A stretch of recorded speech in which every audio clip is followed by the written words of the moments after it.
ಶಿಕ್ಷಣ ಕ್ಷೇತ್ರದಲ್ಲಿನ ಅಕ್ರಮಗಳನ್ನು ತಡೆದು ಪರೀಕ್ಷಾ ವ್ಯವಸ್ಥೆಯಲ್ಲಿ ಸುಧಾರಣೆ ತರಬೇಕೆಂದು ಆಗ್ರಹಿಸಿ ಜಂತರ್ ಮಂತರ್ನಲ್ಲಿ ಕಳೆದ 21 ದಿನಗಳಿಂದ ಅನಿರ್ದಿಷ್ಟಾವಧಿ ಉಪವಾಸ ನಡೆಸುತ್ತಿದ್ದ ಪರಿಸರ ಹೋರಾಟಗಾರ ಸೋನಂ ವಾಂಗ್ಚುಕ್ ಅವರನ್ನು ಶನಿವಾರ ಬೆಳಿಗ್ಗೆ ದೆಹಲಿ ಪೊಲೀಸರು ಸಫ್ದರ್ಜಂಗ್ ಆಸ್ಪತ್ರೆಗೆ ಸ್ಥಳಾಂತರಿಸಿದ್ದಾರೆ.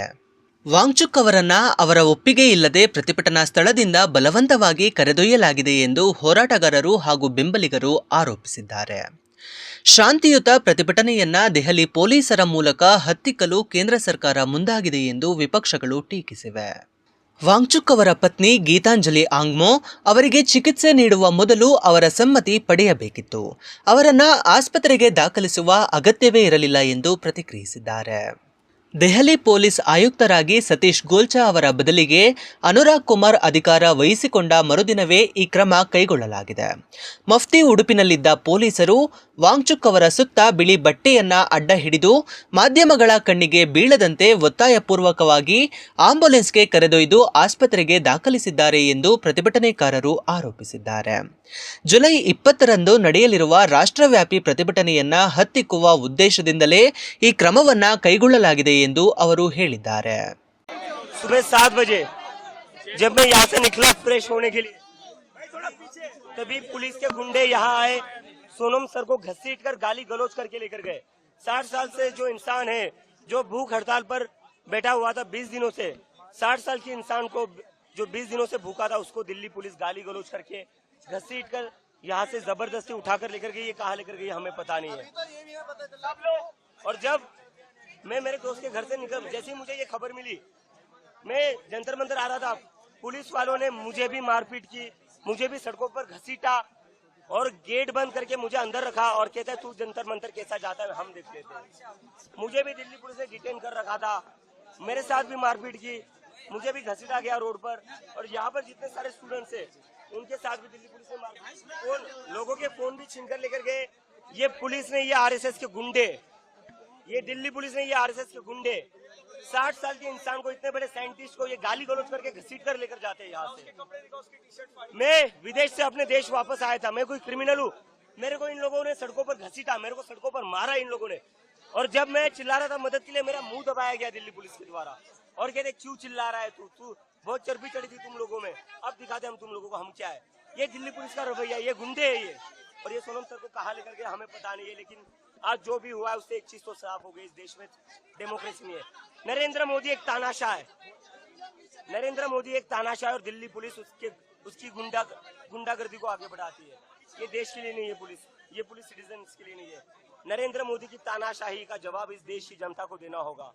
मैं अपील करता हूँ देश भर के लोगों से, जो ये वीडियो देख रहे हैं, सारे लोग सोनम सर के सपोर्ट में आज शांतिपूर्ण प्रोटेस्ट करें. पूरे देश भर में अपने अपने डिस्ट्रिक्ट्स में, अपने अपने एरिया में शांतिपूर्ण प्रोटेस्ट करें. अब हम ये तानाशाही और बर्दाश्त नहीं कर सकते. जो इंसान 20 दिनों से भूखा है, जिसके लिए पूरा देश दुआएं कर रहा था, दिल्ली पुलिस आज उसको गाली गलौज करके घसीट कर लेकर जाती है यहाँ से. ये इंसान है, ये जानवर है, ये लोग ये जानवर है. ಮತ್ತೊಂದೆಡೆ ವಾಂಗ್ಚುಕ್ ಅವರ ಬೆಂಬಲಿಗರು ಹಾಗೂ ಪ್ರತಿಭಟನಾ ಸಂಘಟನೆಯ ನಾಯಕರು ಜುಲೈ 20ರಂದು ಸಂಸತ್ವರೆಗೆ ಮೆರವಣಿಗೆ ನಡೆಸುವ ತಮ್ಮ ನಿರ್ಧಾರವನ್ನ ಪುನರುಚ್ಚರಿಸಿದ್ದು, ಹೋರಾಟವನ್ನ ಯಾವುದೇ ಕಾರಣಕ್ಕೂ ಹಿಂತೆಗೆದುಕೊಳ್ಳುವುದಿಲ್ಲ ಎಂದು ಸ್ಪಷ್ಟಪಡಿಸಿದ್ದಾರೆ. गाली गलौज करके वो लोग यहाँ से लेकर गए. अगर उनको लग रहा है सोनम सर को जाकर ये आंदोलन खत्म होगा, नहीं होगा. आंदोलन खत्म नहीं होगा, हम यही बैठे रहेंगे. और 20 मार्च को यहीं से 20 जुलाई को यहीं से पार्लियामेंट का मार्च होगा. फिर से इस बार बता देता हूँ, जो तुम लोगों ने हरकत करी है, पुलिस वालों ने जो हरकत करी है वो गुंडों वाली हरकत है.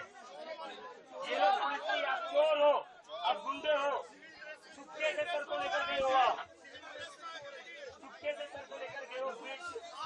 ಸಿಪಿಐಎಂ ಪ್ರಧಾನ ಕಾರ್ಯದರ್ಶಿ ಎಂಎ ಬೇಬಿ ಅವರು ಎಕ್ಸ್ನಲ್ಲಿ ಪೋಸ್ಟ್ ಮಾಡಿ, ದೆಹಲಿ ಪೊಲೀಸರು ಸೋನಂ ವಾಂಗ್ಚುಕ್ ಮತ್ತು ಅಭಿಜಿತ್ ದೀಪ್ಗೆ ಅವರನ್ನ ಬಂಧಿಸಿರುವುದನ್ನು ನಾನು ತೀವ್ರವಾಗಿ ಖಂಡಿಸುತ್ತೇನೆ. ಪ್ರಶ್ನೆ ಪತ್ರಿಕೆ ಸೋರಿಕೆಗೆ ಕಾರಣವಾದ ಶಿಕ್ಷಣ ಸಚಿವರನ್ನ ವಜಾಗೊಳಿಸಿ ಲಕ್ಷಾಂತರ ವಿದ್ಯಾರ್ಥಿಗಳ ಭವಿಷ್ಯವನ್ನ ಹಾಳು ಮಾಡುತ್ತಿರುವ ವ್ಯವಸ್ಥೆಯನ್ನ ಕಿತ್ತೊಗೆಯುವ ಬದಲು ಶಾಂತಿಯುತ ಪ್ರತಿಭಟನೆಕಾರರ ವಿರುದ್ಧ ಕಠಿಣ ಕ್ರಮ ಕೈಗೊಳ್ಳುತ್ತಿರುವುದು ಮೋದಿ ಸರ್ಕಾರದ ಸರ್ವಾಧಿಕಾರಿ ಮನೋಭಾವವನ್ನ ಬಯಲಿಗೆಳೆಯುತ್ತದೆ ಎಂದು ಆರೋಪಿಸಿದ್ದಾರೆ. ವ್ಯವಸ್ಥೆಯ ವಿರುದ್ಧ ಧ್ವನಿ ಎತ್ತುವವರ ಬಾಯಿ ಮುಚ್ಚಿಸುವುದೇ ಆಡಳಿತಗಾರರ ಪ್ರವೃತ್ತಿಯಾಗಿದೆ. ಕರ್ನಾಟಕದಲ್ಲಿಯೂ ಬಿಡದಿ ಟೌನ್ಶಿಪ್ ವಿರುದ್ಧ ಹೋರಾಟ ನಡೆಸುತ್ತಿರುವವರ ಮೇಲೆ ರಾಜ್ಯ ಸರ್ಕಾರ ಪ್ರಕರಣ ದಾಖಲಿಸಿರುವುದನ್ನು ನೋಡಿದರೆ ಜನಪರ ಹೋರಾಟಗಳನ್ನು ಹತ್ತಿಕ್ಕುವ ಮನೋಭಾವವೇ ಆಡಳಿತಗಾರರಲ್ಲಿ ಮನೆ ಮಾಡಿದೆ ಎಂಬುದು ಸ್ಪಷ್ಟವಾಗಿದೆ ಎಂದು ವಿವಿಧ ಜನಪರ ಸಂಘಟನೆಗಳು ಆಕ್ರೋಶ ವ್ಯಕ್ತಪಡಿಸಿವೆ. ವಾಂಗ್ಚುಕ್ ಅವರನ್ನ ಒತ್ತಾಯಪೂರ್ವಕವಾಗಿ ಆಸ್ಪತ್ರೆಗೆ ದಾಖಲಿಸಿರುವ ಹಿನ್ನೆಲೆಯಲ್ಲಿ ಜುಲೈ 20ರಂದು ರಾಷ್ಟ್ರವ್ಯಾಪಿ ನಡೆಯಲಿರುವ ಪ್ರತಿಭಟನೆ ಮತ್ತಷ್ಟು ತೀವ್ರ ಸ್ವರೂಪ ಪಡೆಯುವ ಸಾಧ್ಯತೆ ಇದೆ ಎಂದು ರಾಜಕೀಯ ವಲಯದಲ್ಲಿ ಚರ್ಚೆಯಾಗುತ್ತಿದೆ.